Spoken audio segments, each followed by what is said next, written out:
Yes, good morning, everybody. Welcome to yet another speaking session brought to you by Study Streaks.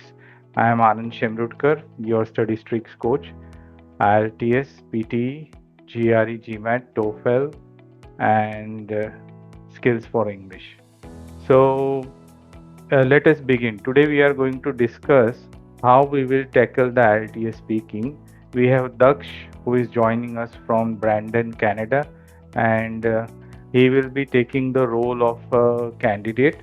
And before he takes any of the part, I'd like to explain how to tackle that part, certain strategies and certain tips which will be quite useful to him. And then Daksh will give the answers to that. Daksh level is quite good. He is at the level of 7, 7.5 at times, and he is working his way upwards towards the band level 8. Okay, so after every part, I will explain and evaluate how Daksh did.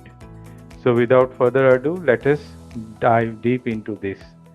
Okay, so as you see, we have part 1, 6 questions are there on day to day topics. Okay, so part 1, remember, it's a conversational English. So you don't have to get into a psychosis that, oh, somebody is evaluating me. Because as soon as our mentality becomes inferior, speaking freely is not possible. Everybody knows English quite well in India. The problem is that we don't use English as a day to day communication language, and that is what is creating the hurdles. So, today, my advice to you is just take IELTS test as a normal conversation, nothing apart from that. Be clear, be cheerful, and whatever you say should have feelings associated with it. Okay, and part 1, not very long answers, not very short answers, 2 to 3 sentences at the most. So the answer as well as a little bit of information. Try not to make answer from the question. Okay, Daksh. So Yeah. here we go. Do you prefer light or dark or bright colors? I don't have any particular preferences on uh on wearing color like different colors. I wear all light, dark and bright colors. Good. So are there any colors that have a special meaning in your country? Um yeah, orange is the color which has a very special meaning in our country. It symbolizes Bhagwa. Um uh it's a color of uh it represents the Hinduism. Okay. What color would you choose to paint the walls of your room? Um for my rooms I would more go with light colors as it won't absorb that much of heat, making the room a bit uh cooler. Okay. Let us talk about trees. Are there any important trees in your country? Um, yes, maple trees is very important tree in our country. It symbolize the symbol maple leaf symbol is into in our Canada's national flag. Okay. Um, yeah. Is there a forest near your hometown? Um, yeah, there are so many forests near my hometown. Like Manitoba has a lot of forest overall in Canada. Okay. Would you like to live in a place that has a lot of trees? Um, Sometimes I do feel I do like living near the place where there are a lot of trees because there are some like cool airs, and it's good for trekking, like hanging around with friends and going out for trekking and all. Okay. Well done, Daksh. You spoke quite nicely. But as you see, there is a recurring problem with stuttering and and all that. So some pauses, though this comes naturally. If you want to overcome this, there is a very simple strategy that go a bit slow and think aloud. Whatever is going in your mind, you can start thinking aloud and then continue with your answers. Suppose if it's a perplexing question that you don't understand well, then you should say it. Oh, this is quite a perplexing question. I have never thought on these lines. But currently, the way I am thinking is that, then you can start your answer. Okay, so associate your speaking with your feeling, and then this stuttering will go away. Okay, so it's not a negative thing, it is a natural thing. That is how we speak. But in IELTS, we need to maintain the fluency. So speaking from your heart rather than your mind, speaking from your heart is what is needed so that the fluency can be maintained. Okay, Hmm. you spoke well. So in this part one, you were speaking at the level of 6.5.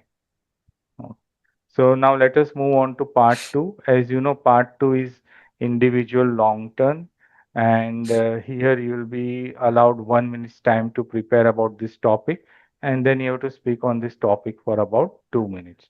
So the topic you have is describe an invention that changed people's lives. Okay, so you have a minute to prepare. Go ahead and prepare.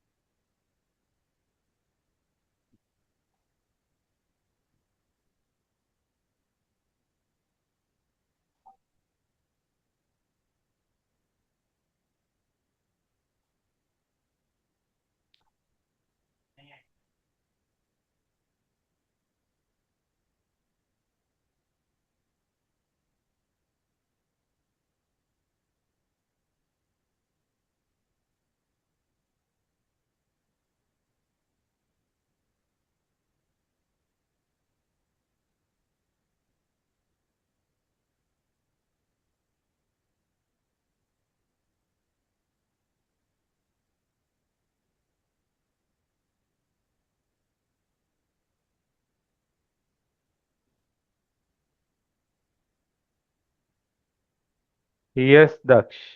Can you start speaking now? Yeah. Throughout the decades, there have been a lot of inventions, more often the technological basis. There have been a lot of evolution on technology. Um, However, I want to focus on invention that has revolutionized our existence to the point where it's almost unimaginable to live without it. Exactly, the smartphone. A smartphone is essential cellular phone equipped with integrated computer and a plethora of other features that are not that were not originally associated with those traditional telephones or cellular phones. Um, the impact of smartphones on our lives has been undeniably positive, streamlining uh, countless aspects of our daily routines. For instance, we can now purchase airline tickets or book hotel reservations and even order food from the comfort of our homes using our smartphones. The versatility of smartphones extends far beyond basic communication. They offer a wide range of features that benefits users in numerous ways, like video calling or like video calling allows us to connect with loved ones visually. Um, Apart from that, this feature is particularly valuable for those individuals who uh, live far from their families due to work commitments. The ability to see their loved ones in real time through video calls uh, helps like Okay, to please stop. elevate. Yes, well done. So as you can see, Daksh spoke quite nicely. Okay, a little bit more expressiveness would have done wonders, but you spoke quite nicely. Okay, somewhere I think you need to invent better intonation, or you need to include intonation in the way you speak. So that will happen if you get more and more involved into what you are speaking. Your speech will become highly enunciated, means you will be emphasizing certain syllables, you will be stretching certain syllables, and there will be a lot of infusion of feeling in what you say.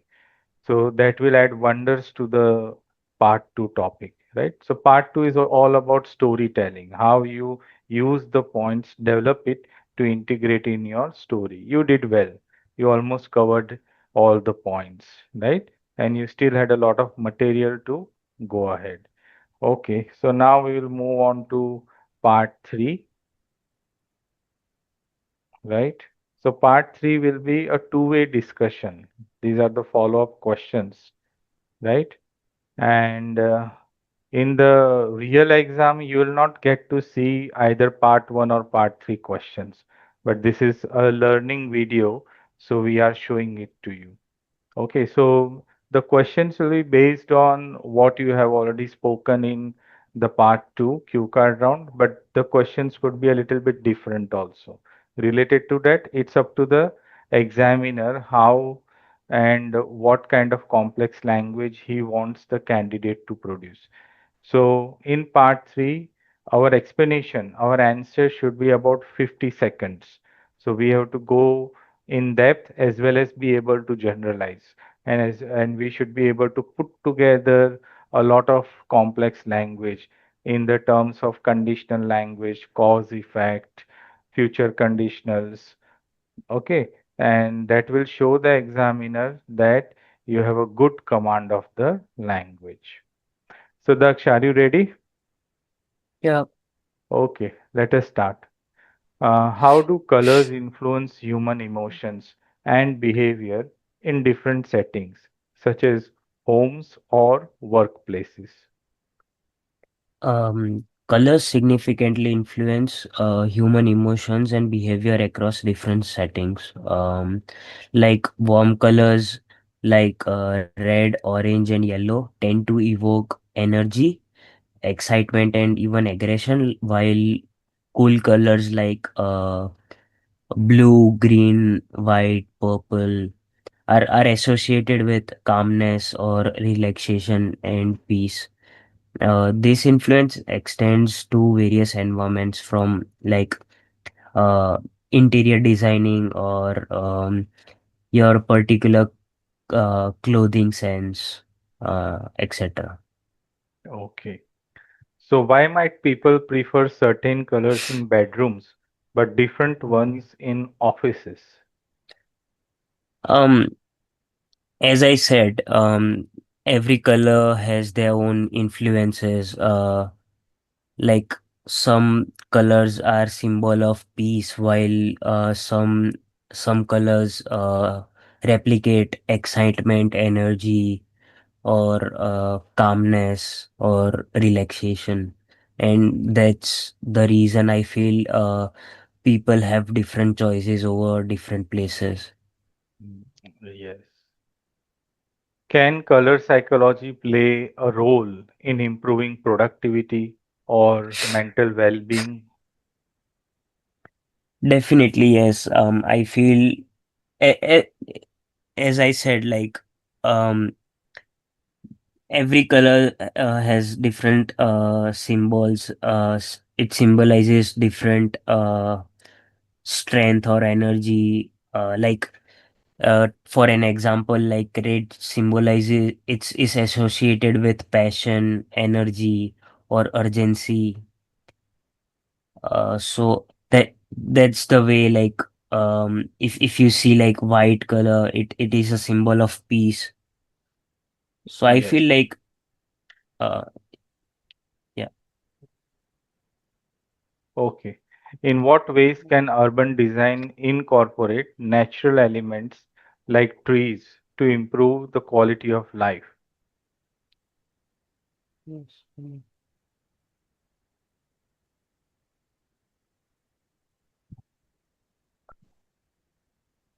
Uh,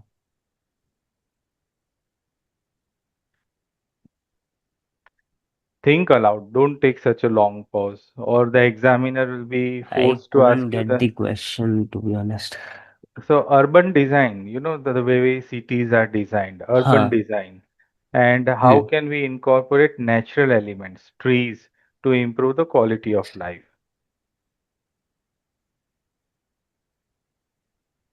So, in a way, this question wants to ask you, how should we make the cities more natural to improve the quality of life?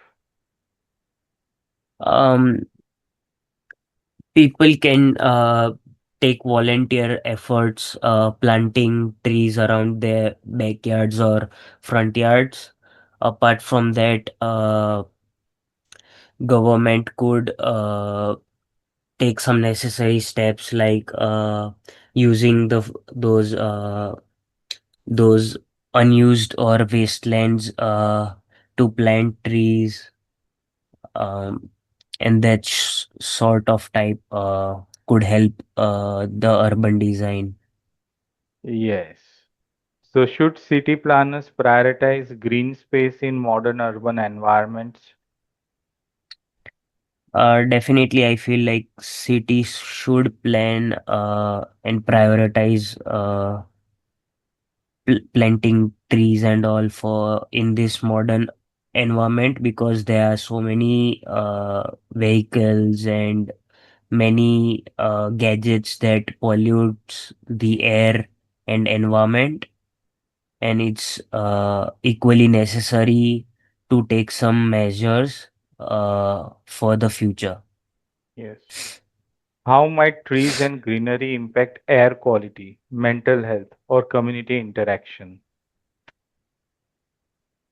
Uh, Trees could filter out the bad quality of air. And apart from that, it also helps you give peace around. And as I said before, uh, as I mentioned it out before, like people could go hang around and walk through those trails, have fun. They can also go with the like families could go hang around, have their picnics over there. Okay. Why do you think some inventions have a global impact while others are only useful in specific cultures or regions?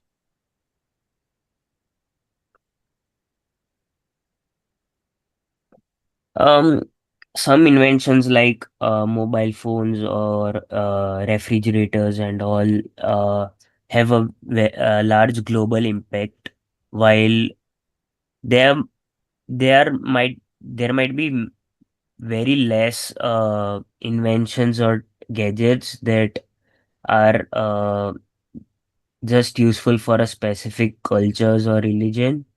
Um, it might be because of there those tho- those might not be as uh, useful as, sorry, I'm not getting it. No I'm not problem. able to relate this question, to be You honest. were answering perfectly, but I think you are thinking too much on the other inventions. So, other inventions are the traditional way of doing things. So, we have got many traditional inventions, right? Which villagers invent. For example, in Japan, you have that typical bamboo water collector. That water is dripping in this. When the bamboo is full, the bamboo will just come down and the water will go into the uh, place where it is sent to the plants in the canal, in that small canal. So these are Hmm. not popular everywhere. You find it typically in a Japanese garden, but not at other places. Okay. Hmm. So because they are associated with the culture, and culture specific innovations are there. And when you talk about global inventions, TV, fans, air conditioners, refrigerators, mobile phones, right? These have a global impact because they cater to the common needs. They are not cultural specific. Everybody Hmm. adopts them. Yeah. Okay. So especially when you come to the part three, remember, you don't check yourself as a candidate. You have to reverse the role. You have to assume as if the evaluator is someone who doesn't know anything, but the English is very good. I am free to use as high level of a language as I want, but the other fellow doesn't have the knowledge or conceptual foundation. And you, as a professor or a teacher, are giving the conceptual foundation. Then and then only you will Hmm. be able to give an impactful answer with fluency and clarity. Because whenever we need Hmm. to explain something to someone, first we get the mental clarity so that the other person is not confused. Okay. And there Hmm. is never a right answer. So don't think about what would be the right answer. Just internalize the question, feel the question, and use your own experience, whatever is the experience level, to explain it. Okay. So it's about attitude. Part one is a friendly conversation, but formal tone. We don't use personal tone or slang language. Part two, it's a storytelling ability. You are describing an experience that you had. Okay, so the cues are there to guide you through the story. You have to develop each cues. And when we come to part three, the attitude shifts to a professor or a teacher like attitude. So that every question that is thrown to you, you receive it well and answer it as if the other person has no knowledge. Okay. So this is a little bit of a disadvantage with IELTS speaking. One is that it is a negative situation, interview situation.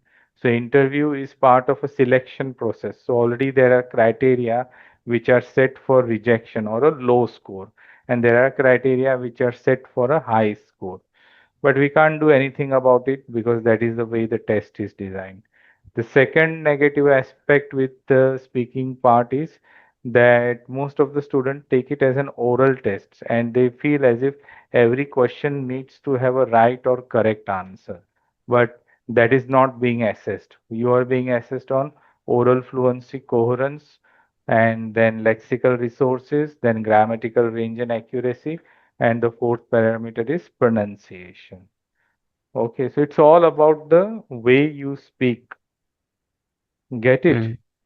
So I think Yeah. Daksh, overall you have done nice. In part, you were really speaking very good, 7.5 band score. But in other parts, you were having a lot of problems with the fluency aspect and the thinking aspect.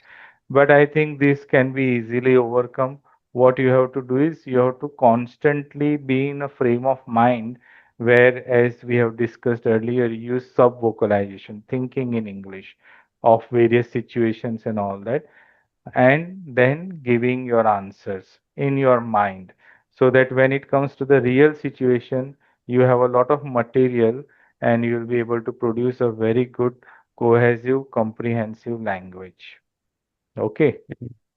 So I think you'll be able to manage it. A little bit of a speech control and think aloud. Even when you were stuck at part three question, just think aloud. What you are thinking, you start saying that, not necessarily the answer. Then you can pick up the answer.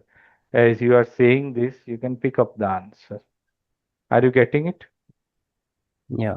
No. But in any situation, don't take a pause which is longer than 3 seconds. Okay. So better verbalize whatever you are feeling, you verbalize. So overall, I will say that currently you are speaking at a band level 6, at times 6.5, at times very nice, at a band level 7 also, 7, 7.5 also. So you particularly managed the part 2 quite well. Okay, part 3 could have been done a little bit more better, right? Yeah. Okay, so with that, we end this video presentation. I hope those who would be watching this video will get good clues from how to approach the test. What could be the strategy? Okay, that's all from me for now. Bye bye.